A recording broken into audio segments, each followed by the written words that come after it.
ওয়ালাইকুম বন্ধুরা, সবাই কেমন আছেন? আশা করছি সবাই ভালো আছেন। আমিও আপনাদের দোয়ায় ভালো আছি। আলহামদুলিল্লাহ, আলহামদুলিল্লাহ। তো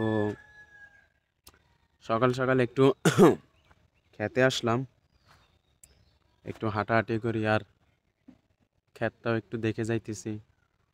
লাল শাক, তারপরে মূলার শাক,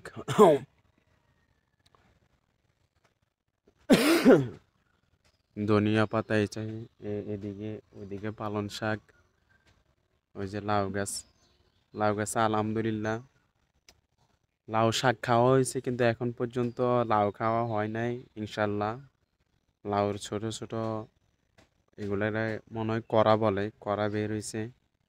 লাউও খাবো ইনশাল্লাহ, আল্লাহ যদি তৌফিকে যদি দেয়। এই হলো অবস্থা ক্ষেতের।